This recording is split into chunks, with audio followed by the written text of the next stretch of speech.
Bismillahirrahmanirrahim. Assalamualaikum warahmatullahi wabarakatuh. Alhamdulillahi wa kafa wassalatu wassalamu ala nabiyyihil mustafa wa ala alihi wa ashabihi ahli sidqi wal wafa. Nahmaduhu subhanahu ala jazil in'amihi haqqa hamdih wa nashkuruhu subhanahu ala guziri fadlihi haqqa syukrih. Subhanaka la ilma lana illa ma 'allamtana innaka antal alimul hakim. Allahumma anfa'na bima 'allamtana wa 'allimna ma yanfa'una wa barik lana fima 'allamtana wa zidna ilman. Allahumma la sahla illa ma ja'altahu sahla wa anta taj'alul hazna idza syi'ta sahla. Hadirin jamaah salat maghrib rahimani wa rahimakumullah. Kita akan melanjutkan kajian tafsir kita, kajian tadabbur surah Al-Fatihah, dan kita berada di penghujung ayat dalam surat Al-Fatihah, yaitu ayat yang ke-7. Dan pada ayat yang ke-7 ini tentu ada kaitannya dengan ayat yang ke-6, di mana kemarin kita membahas tentang ihdinas siratal mustaqim. Ya Allah, ihdi, berikanlah kami hidayah, berikanlah kami petunjuk dalam bentuk kefahaman, irsyad, dalam bentuk taufik, mengamalkan ilmu yang sudah didapatkan.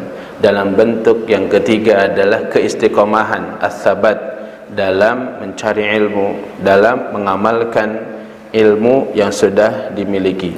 Karena kita diingatkan terus, tidak setiap orang mau menerima hidayatul irsyad, tidak setiap orang mau menerima ilmu, tidak setiap orang tertarik untuk mencari ilmu, tidak setiap orang tertarik untuk menuntut ilmu, ya. Hanya orang-orang yang dikehendaki oleh Allah yang memiliki ghairah, memiliki keinginan untuk mencari ilmu. Maka kita minta kepada Allah, berikan kenikmatan, berikan kelezatan, berikan ghairah kepada kami untuk terus-menerus menuntut ilmu. Lalu kita minta kepada Allah taufik agar setiap ilmu yang kita dapatkan bisa diamalkan, karena tidak setiap orang berilmu mau mengamalkan ilmunya, mampu mengamalkan ilmunya, tidak semuanya mampu. Dan yang ketiga adalah kita minta setelah kita mengilmui, setelah kita mengamalkan itu, sabat, istiqamah di atas amalan tersebut. Oleh karena itu, segala perkara yang kita minta kepada Allah, baik dalam urusan-urusan kecil, urusan-urusan dunia, demikian juga dengan urusan-urusan akhirat, minta jalan yang lurus, minta jalan yang tepat. Kalau kita meminta kesuksesan dunia, kita minta jalan kesuksesan dunia yang mustaqim, yang lurus, yang barokah. Karena tidak setiap orang sukses secara dunia ada di atas jalan yang lurus. Sukses jadi pejabat, tapi maaf-maaf pakai jalur-jalur korupsi atau sogok, riswah, suap menyuap. Ya, sukses jadi apalagi pengusaha, tapi dengan menghalalkan segala cara, la yubali am min halalin au min haramin kasabu, enggak peduli mau halal atau haram. Sukses dunianya tapi tidak di atas jalan yang lurus. Keluarganya seolah-olah damai, tidak pernah cekcok, tidak pernah ada masalah, tidak pernah ada persengketaan. Di rumahnya adem ayem, tapi ternyata di atas kesepakatan yang batil. Kan banyak model seperti itu, ya. Sepakat, ya, you boleh selingkuh, saya juga boleh selingkuh, di rumah aman-aman saja. Ada model seperti ini. Nah, yang kita minta kepada Allah, ihdinas siratal mustaqim, minta petunjuk yang lurus, jalan yang lurus, jalan kehidupan yang lurus, jalan usaha yang lurus, jalan pendidikan yang lurus, yang diridhoi oleh Allah Subhanahu wa ta'ala. Jadi artinya kalau kita nanti jadi seorang pejabat, menjadi pejabat yang berdiri tegak di atas jalan yang lurus, di mana jabatan itu didapatkan dengan cara yang benar, yang halal, juga dipakai dengan jalan yang benar, yang halal. Jadi pengusaha yang mustaqim, pengusaha yang didapatkan hartanya dengan cara yang halalan thayyiban mubarakan, juga dipakainya juga dalam hal-hal yang diridhoi oleh Allah Subhanahu wa taala. Menikah, mendapatkan pasangan yang soleh, yang solehah, yang bisa sama-sama menjadi jalan untuk terus istiqamah di atas jalan yang lurus. Jadi makna ihdina ini luas dalam segala masalah, dalam segala persoalan. Dan hidup kita punya banyak masalah, dan setiap masalah itu kita butuh solusi. Maka ketika kita mengucapkan ihdina, meminta solusi ala kullil masyakil, atas setiap masyakil, muskilah, masalah-masalah yang sedang kita hadapi. Lalu kita masuk kepada makna daripada siratal mustaqim. Apa yang dimaksud dengan jalan yang lurus itu? Maka di ayat yang ketujuh ini kemudian Allah menerangkan, siratal ladzina an'amta 'alaihim ghairil maghdubi 'alaihim waladdallin.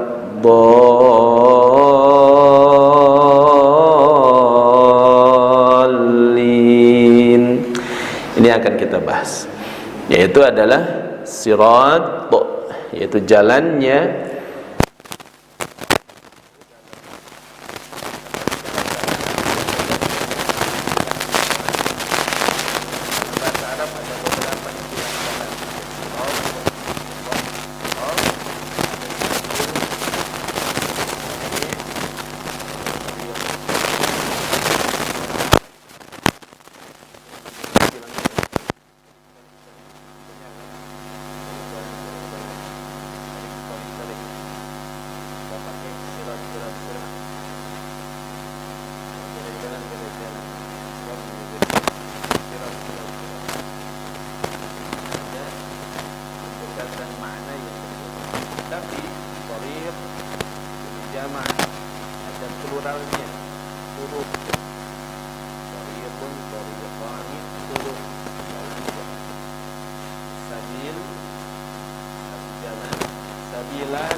menunjukkan apa? Apa maknanya? Ini menunjukkan bahwa jalan yang hak itu hanya satu dan tidak berbeda. Jalan hak artinya jalan tauhid, jalan keesaan, la mutannafi, tidak ada yang lain. Ketika kita bicara jalan yang lurus, inilah al-Islam itu sendiri, di mana Allah mengatakan Dina indallahil Islam, hanya din al-Islam yang diridhoi oleh Allah. Allah bertegas, wa man yabtaghi, dan siapa yang mencari ghairal islami din, selain Islam sebagai din, sebagai cara hidup, sebagai sistem hidup, sebagai aturan hidup, sebagai baramijul hayat, program hidup, maka balan yuqbala, tidak akan diterima oleh Allah. Ya Allah enggak mau dan tidak menerima ada aturan hidup, ada way of life, ada program hidup selain daripada al-Islam. Wa huwa fil akhirati minal khasirin, dan dia akan menjadi orang-orang yang khasir, orang-orang yang rugi di akhirat juga di dunia. Maka maka hadirin Allah, sebagaimana alam semesta memiliki aturan, bagaimana alam semesta memiliki aturan, maka kehidupan di dunia pun memiliki aturan. Nah, maka ketika kita bicara dengan sirat, itu menunjukkan maknanya satu jalan, dan jalan yang benar tidak berdua.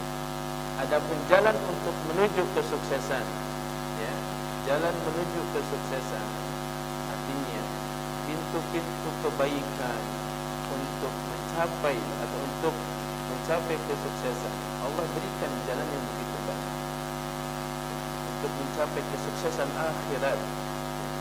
Cara-caranya itu Allah berikan dalam bentuk yang banyak.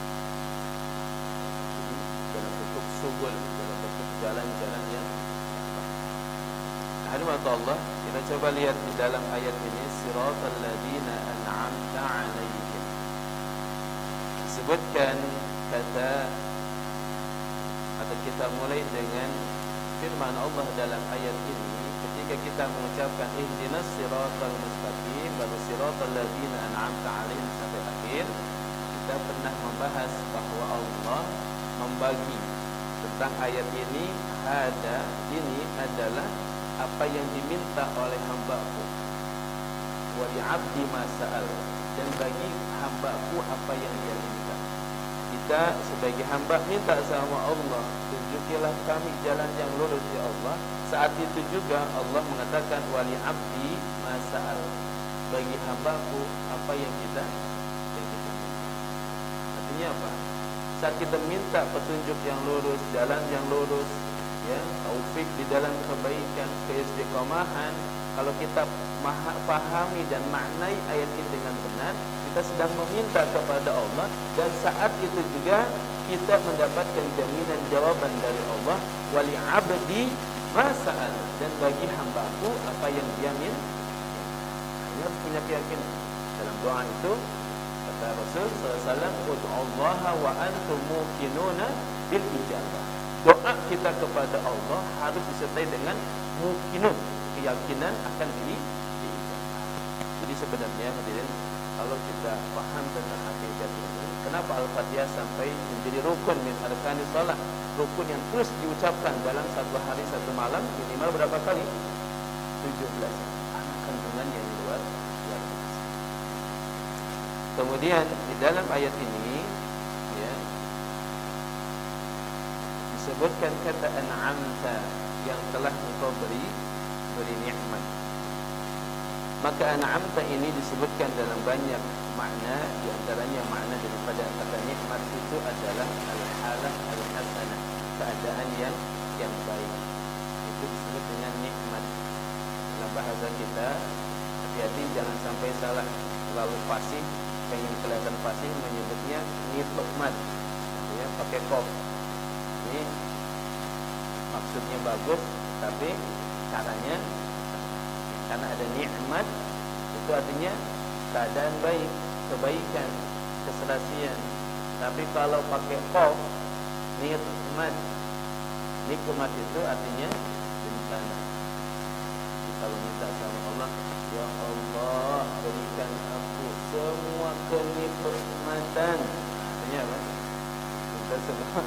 Tapi hidupnya banyak musibah dan bencana. Salah doa. Ya, salah doa. Minta kenikmatan. Dan orang kita suka pengen kelihatan yang Arab, tapi salah. Bukan nikmat, tapi apa? Nikmat. Dan yang seakar kata dengan kata nikmat itu ni'am, itu jamaknya nikmatun, satu nikmat. Ni'am banyak, nikmat. Unta, ya, unta yang paling bagus itu disebut dengan na'am.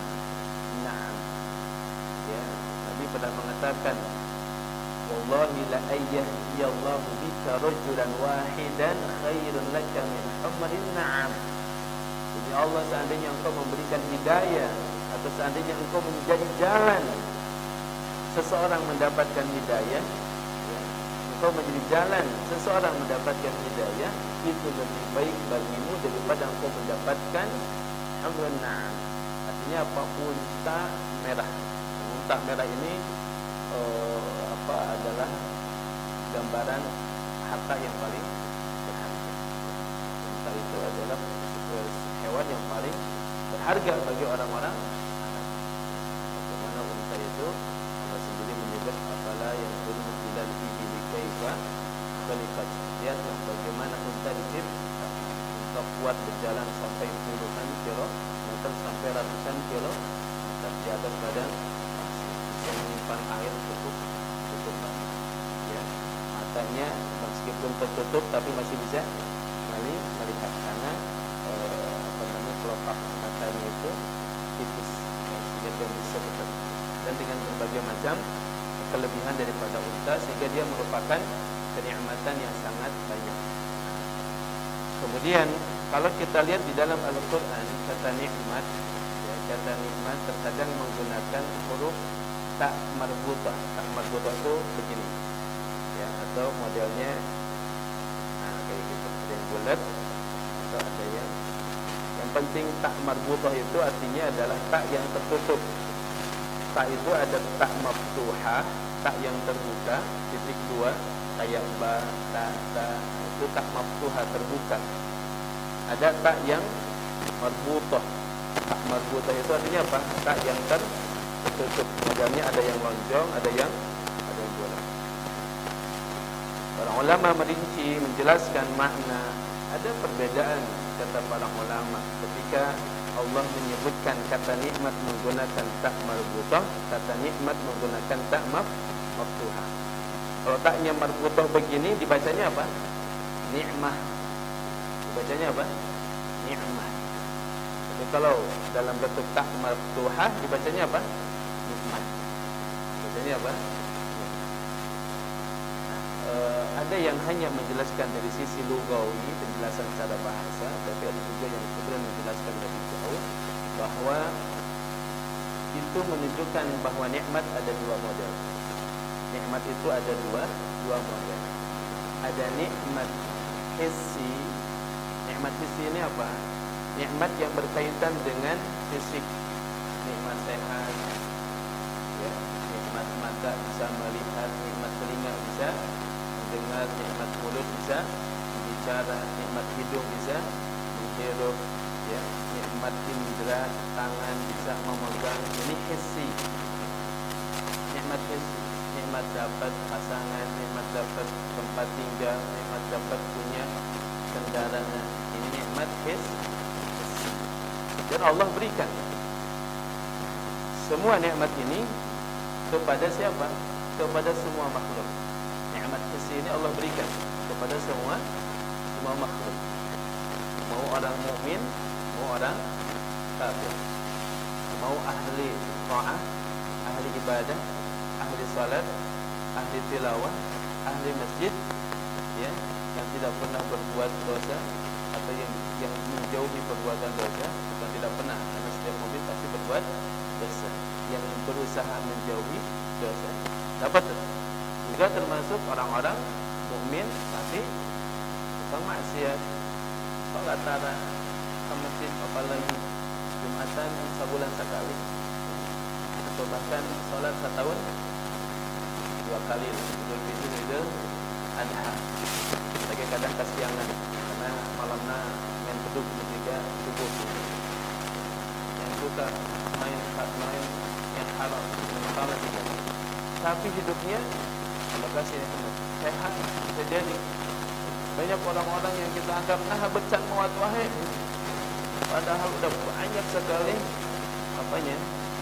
keburukan yang dia lakukan, kejahatan yang dia lakukan. Memang begitu Allah berikan dengan hikmah Allah Subhanahu. Tentu segala sesuatu pasti ada hikmah. Pasti ada hikmah. Fir'aun dikatakan belum pernah sakit.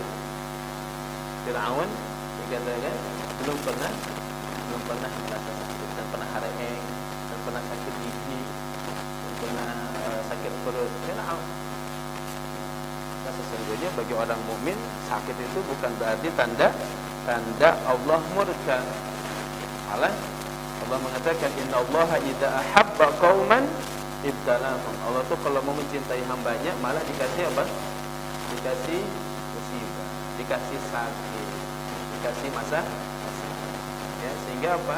Sehingga ketika dia dapat masalah, dapat musibah, faman radiya. Nah, ini kuncinya. Lalu dia ridho, falahur ridho. Ada nikmat yang jauh lebih besar dari nikmat sehat. Ada nikmat yang jauh lebih besar dari nikmat punya harta. Ada nikmat yang jauh lebih besar dari nikmat punya apa yang kita inginkan. Apa itu? Ridho Allah. Ridhonya siapa? Allah Subhanahu wa ta'ala. Maka ketika kita dapat masalah, dapat musibah, lalu faman radiya, lalu kita ridho, falahun kita dapat ridho. Nah, di sinilah para ulama kemudian menjelaskan kullu ni'matin, ini kaidah, kullu ni'matin la tuzidu ta'atuna ila Allah fahiya baliyah, atau dalam perkataan yang lain fahiya nikmah. Setiap nikmat la tuzidu ta'atuna, tidak nambah taat kita kepada Allah. Setiap nikmat, dapat nikmat, dapat tambahan, ya, dapat pendapatan lebih, dapat hadiah, dapat rezeki, dapat barang baru, tapi la tuzidu ta'atuna ila Allah, tidak nambah taat kita ke Allah, malah sebaliknya jadi kendor ibadah kita karena sibuk dengan nikmat yang baru, sibuk mobil baru, sibuk motor baru, sibuk proyek baru, mulai berubah. Yang asalnya rajin ta'lim jadi jarang ta'lim, yang asalnya ke masjid jarang ke masjid gara-gara nikmat. Fahaqiqatuha, maka hakikat nikmat itu adalah baliyah, ay nikmah atau musibah. Jadi betapa banyak nikmat-nikmat yang Allah berikan kepada seorang hamba berubah menjadi musibah. Gara-gara apa? Gara-gara nikmat itu tidak jadi jalan taat kepada Allah Subhanahu wa ta'ala. Maka jangan sampai kita tertipu dengan nikmat hissi. Tertipu dengan nikmat hissi, nikmat yang sifatnya fisik. Ya, karena pada akhirnya setiap kenikmatan itu, kenikmatan hissi, ya, akan sirna, akan habis. Pada masanya semua habis. Jasad akan menua, mati. Ya, wajah tampan cantik menua, habis, rusak. Harta benda kita miliki, kita nikmati sekarang, besok besar mati, ditinggal. Nah, kemudian hadirat Allah Subhanahu wa ta'ala, ada juga yang disebut dengan nikmat maknawi. Ya, nikmat maknawi. Nikmat maknawi ini nikmat yang sifatnya maknawi. Nikmat yang bukan sekedar nikmat fisik, tapi nikmat yang didapatkan oleh jiwa, oleh hati, ya, berupa hidayah, berupa petunjuk, berupa wahyu Allah Subhanahu wa ta'ala. Nikmat untuk melihat ayat Allah, nikmat bersyukur, nikmat bersabar, nikmat beribadah. Nah, ini nikmat maknawi. Nabi SAW disebutkan oleh Ummul Mukminin saat Nabi kemudian didapati salat malam terus menerus, salat malam terus menerus, hatta yatafattara qadamah, sampai-sampai kakinya bengkak. Saking nikmatnya. Kalau kita yang bengkak sama bengkaknya, cuma sebabnya yang berbeda gitu. Nabi sampai bengkak kakinya, merasakan nikmatnya ibadah. Padahal buat kita mungkin itu melelahkan, meletihkan. Bahkan kemudian istrinya mengatakan, bukankah dosa-dosamu sudah diampunkan ya Rasulullah? Bukankah engkau sudah mendapatkan jaminan surga dari Allah? Apa jawab Nabi? Nabi tidak melihat itu. Nabi melihat betapa banyaknya nikmat yang telah Allah berikan kepadanya. Wa innaka la'ajrun ghairu mamnun, bahkan dapat pahala yang terus tidak pernah terputus. Kalau kita sekarang ibadah selesai pahala kita. Ya. Tapi Nabi punya nikmat berupa pahala yang tidak pernah terputus selama-lamanya. Ya. Lalu kata Nabi, afala akuna abdan syakura. apakah tidak pantas aku menjadi hamba yang pandai bersyukur? Artinya apa? Nabi merasa dengan semua kesusahan, kesulitan, sejak Nabi jadi Nabi sudah kesusahan yang dihadapi, disebut majnun, maknanya tidak, disebut orang gila coba oleh paman sendiri, diusir, bahkan akan dibunuh oleh para pemuda dari setiap kabilah. Tapi Nabi kemudian malah mengatakan, afala akuna abdan syakur. Dengan semua nikmat itu, jadi Nabi melihatnya sebagai sebuah nikmat. Tidak apakah layak pantas aku menjadi hamba yang pandai bersyukur. Nah, jadi hadirin, maka kenapa seseorang kemudian mengeluhkan tentang keadaan dari masa di mana dia masih terlibat dalam dunia nafkah yang haram, ya, dunia syubhat, dunia haram, riba dan sebagainya, lalu kemudian ditinggalkan, prosesnya luar biasa, ya, prosesnya sulit, prosesnya sangat sulit sampai harus kemudian berusaha keras hanya untuk bisa makan dan minum, hanya untuk bisa dapat nafkah. Tapi ternyata hikmahnya apa? Allah ingin menunjukkan ada yang lebih berharga dari semua yang sudah dicapai. Ketika mencapai kenikmatan-kenikmatan dunia, tapi kemudian kehilangan kenikmatan ukhrawi, kehilangan nikmat sholat, kehilangan, coba bayangkan, saking sibuk, nah kadang zikir pun, ya Allahumma, orang atas salah, dia Allahumma lantas jalan. Kenapa? Saking sibuk, ya, bahkan di jamak salat. Kenapa? Sibuk, proyek banyak, uang udah cukup banyak, nggak umroh, nggak haji, sampai akhirnya tua baru niat, keburu pandemi, nggak bisa benar. Itu luar biasa. Nah, kemudian terkadang situasi kondisi di mana kita kehilangan nikmat, karena bagi di hadapan Allah, di sisi Allah, bahkan jangan sholat yang 5 waktu yang wajibnya, sholat sunnahnya saja, di hati, coba perhatikan, sholat sunnahnya saja, sholat sunnah sebelum subuh, nilainya sholat sunnah sebelum cukup 2 rakaat saja, bukan 2 rakaat yang setiap hari dilakukan, 2 rakaatnya saja, khairun minad dunya wa ma fiha, sudah lebih berharga, lebih baik daripada dunia dan jadi kita mengejar sesuatu yang kecil, ya, yang bahkan kata Nabi tidak lebih baik daripada satu sayap seekor, tapi meninggalkan kenikmatan yang hakiki, ya, ketinggalan sholat sunnah qabliyah subuh, bahkan ketinggalan sholat subuh, minimal kesiangan sholat subuhnya setiap hari, zuhur mepetkan asar mepetkan, maghrib mepetkan, isya mepetkan, tidak sering gitu, mepetkan subuh tak bersabar salat isya setengah 4, ya. Subuh mepetkan banyak kaduhur, tapi itu ada namanya jam'iyah mepetiyah, ya. Jam'iyah mepetiyah, aliran mepetiyah, ya. Jadi salatnya salat ahli mepet, gitu.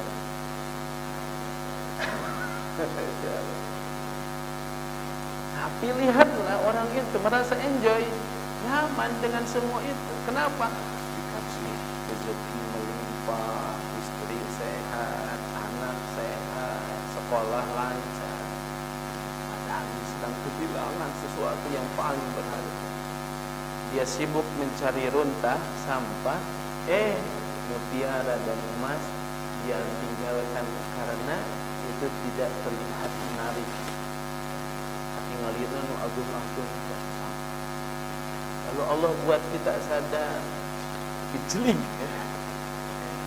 Allah uji kita, Allah berikan kepada kita kerikil-kerikil ujian, sampai akhirnya ditinggalkanlah semua itu. Mulailah dia tepat waktu. Enaknya sholat berjamaah, diganti-ganti suratnya minimal hari ke sholatnya dirakan kulhu deh, malang deh, dina deh, barang ganti, tambah lagi kenikmatan bisa sholat tuh, tambah kenikmatan bisa sedekah, tambah kenikmatan bisa bangun malam. Wah, itulah kenikmatan yang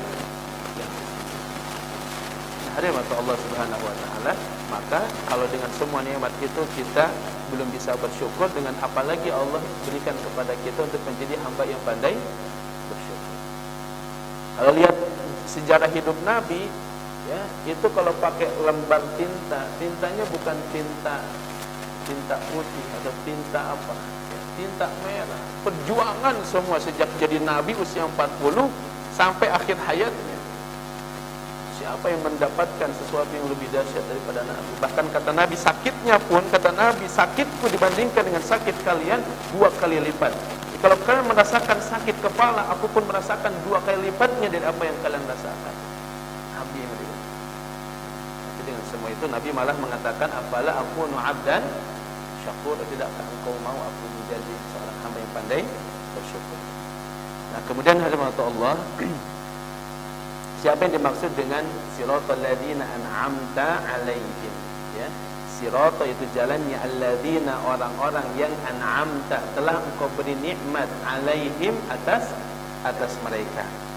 Maka kemudian yang dimaksud dengan an'amta alaihim, orang yang telah engkau beri nikmat atas mereka, dijelaskan oleh Allah di dalam Quran surat An-Nisa ayat 69, ya, tentang orang-orang yang mendapatkan nikmat dari Allah, yang mereka itulah orang-orang yang sedang berada di atas jalan yang lurus, yang harus kita teladani dan contoh. Siapa? Allah mengatakan, wa may yuti'illaha war rasula fa ulaika ma'al ladzina an'ama Allahu 'alaihim minan nabiyyin was-siddiqin wasyuhada was-salihin wa hasuna ulaika rafiqa. Jadi ayat ini dengan jelas tegas menyebutkan tentang mereka yang mendapatkan nikmat. Mereka itu ada 4 golongan. 1, nabiyyin. Siapa nabiyyin? Para nabi. Inilah orang-orang yang paling tinggi grade-nya mendapatkan nikmat dari Allah Subhanahu wa ta'ala. Para nabi, jumlahnya nabi berapa? 124.000 nabi. Lebih banyak hadirin, bukan 20, 25. Sebutkan jumlah rasul 313 rasul. Ini grade yang paling pertama, mereka yang mendapatkan nikmat yang paling besar dari Allah Subhanahu wa ta'ala. Kemudian yang kedua adalah siddiqin. Adapun yang pertama sudah habis, tidak ada lagi nabi setelah Nabi Muhammad. Tertutup pintu kena nabi. Kecuali di Indonesia. Ya, di Indonesia ayah ngaku jadi nabi. Sudah berapa yang ngaku jadi nabi? Di Indonesia komplit, ngaku nabi ayah. Ngaku Jibril ada. Ya, ngaku Tuhan ayah. Kumpul di Mabes Polri gitu deh. Di penjara gitu ya. Antara Jibril, ya, siapa Jibril? Dia Edan, ya kan? Aku jadi malaikat Jibril. Ada yang ngaku jadi Nabi Ahmad, dulu Ahmad Sadek namanya, ya. Kumpul di penjara gitu. Terus ada lagi yang namanya setan, kumpul di situ. Nah, di Indonesia yang kayak gitu tuh sekarang surganya mereka, surganya bagi para penista agama sekarang, ya, karena mereka sampai sekarang para penista agama ini sudah mendapatkan hukuman yang layak, hukuman yang layak. Padahal tidak ada yang lebih berharga bagi seorang mukmin kecuali Rabbnya Allah, kecuali Nabinya Muhammad, kecuali agamanya Islam, dan pedoman hidupnya itu Al-Qur'an. Ini ada ya. Nabi, yang kedua siddiqin, yang ketiga syuhada, yang keempat salih. Jadi kita dengarkan dulu adzan Syekh. Barakallahu fikum. Kita lanjutkan sedikit lagi hadirin. Jadi pertanyaannya adalah manhum, siapa mereka? An'amta alaihim, manusia-manusia yang hidupnya berada di atas nikmat. Ini hakikatnya, inilah orang-orang yang hidupnya nikmat. Orang yang hidupnya penuh nikmat itu, inilah mereka, ya. empat golongan ini. Di luar mereka hakikatnya orang-orang yang tidak mendapatkan kenikmatan, orang yang hidupnya sengsara. Yang pertama mereka adalah para nabi. Walaupun di antara para nabi itu ada yang hidupnya dari sisi dunia sangat kesulitan. Sudah enggak punya umat. Ada nabi yang enggak punya umat kecuali 2 orang. Ada nabi yang enggak punya umat kecuali hanya 1 orang. Bahkan Nabi SAW melihat wa ra'aitu nabiyya wa laysa ma'ahu ahad. Ada nabi yang bahkan tidak punya umat satupun. Dibayangkan dakwahnya ditolak oleh semua orang. Ada nabi yang kemudian hidupnya menderita, sakit belasan tahun lamanya seperti Nabi Ayyub alaihi salam. Ada yang nabi bahkan kemudian dibunuh dengan cara digergaji tubuhnya. Tapi Allah menyebut mereka semua adalah manusia-manusia yang berada di atas kenikmatan. Untuk menjelaskan hadis, kenikmatan yang sesungguhnya adalah kenikmatan yang dijanjikan oleh Allah, kenikmatan yang tidak akan pernah fana, kenikmatan yang abadi, kenikmatan ketika kelak adalah di akhirat, kenikmatan surga. Yang kedua adalah siddiqin. Siddiq itu dikata sadaqah. Sadaqah artinya benar dan membenarkan.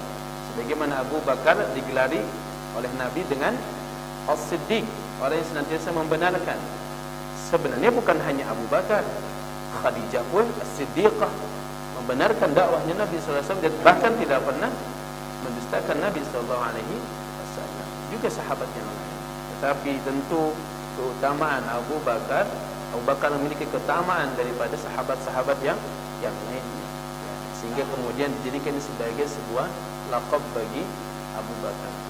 Dan salah satu peristiwa yang paling menjadikan itu momentum, menjadikan itu titik daripada siddiqnya Abu Bakar adalah pada waktu peristiwa Isra dan Mi'raj. Datang Abu Jahal, "Hei Abu Bakar," kata si Abu Jahal, Amr bin Hisham namanya asli, sambil ketawa mengejek, "Aku dengar temanmu mengatakan dia telah pergi dari tempat ini," maksudnya adalah Masjidil Haram, "menuju Palestina, Masjidil Aqsa dalam waktu hanya satu malam.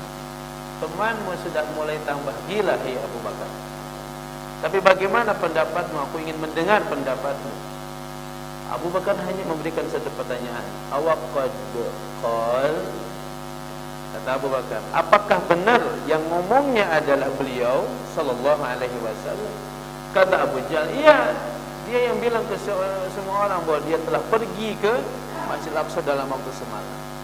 Maka kata Abu Bakar, "Seandainya dia mengatakan yang lebih dari itu, aku akan membenarkannya." Tentu keyakinan pembenaran ini bukan tanpa ilmu, bukan tanpa dasar. Apa dasarnya Abu Bakar mengatakan demikian? 40 tahun lamanya sebelum jadi Nabi bersama Abu Bakar, atau kurang dari itu, karena Abu Bakar lebih muda dari Nabi. Tidak pernah sekalipun Muhammad SAW berbohong kepada aku dalam hal yang kecil sampai hal yang besar. Bagaimana sekarang dia menyampaikan hal besar lalu dia berbohong?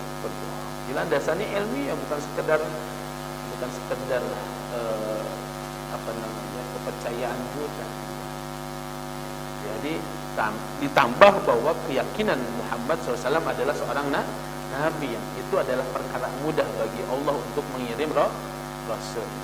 Disitulah kemudian Abu Jahal murka, dan dia meninggalkan Abu Bakar. Abu Bakar dikenal sebagai as-siddiq.